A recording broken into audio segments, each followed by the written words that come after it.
ఇవాళ విద్య ఉంది, నిజంగా అందరికీ అందుబాటులో ఉందా? ఒక్కసారి మనం ఆలోచన చేసుకోవాలి. ప్రభుత్వము ఫీజు రియంబర్స్మెంట్ పే చేయకపోతే అత్యధికంగా నష్టపోతున్న వర్గాలు ఎవరు? ఒక్కసారి ఆలోచన చేసుకోవాలి. ఈ ప్రభుత్వం వచ్చి 2 ఏళ్ళు అవుతుంది. కాంట్రాక్టర్లకు డబ్బులు ఇస్తారు కానీ ఫీజు రియంబర్స్మెంట్ ఇస్తలేరు. అడగంగా అసెంబ్లీలో కూడా చెప్పారు, మేము ప్రతి నెల ఇస్తాం.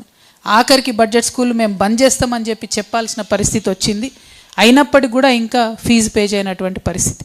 దీనివల్ల నష్టం అన్నిటికన్నా ఎక్కువ బడుగు బలహీన వర్గాలకు జరుగుతుంది, ముఖ్యంగా మా ఆడబిడ్డలకు జరుగుతుంది.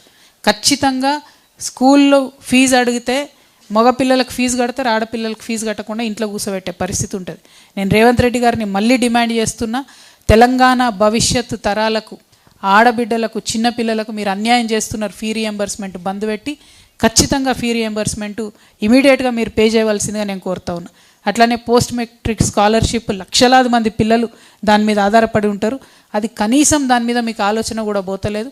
దాని మీద కూడా సీరియస్గా ఆలోచన చేయవలసింది నేను కోరుతా ఉన్నా. అంటే అందరికీ సమాన అవకాశాలు అంటే ప్రభుత్వమే విద్యను ఈ విధంగా మరి అణచివేస్తుంటే సమానమైన అవకాశాలు ఏడికెళ్ళి వస్తాయి.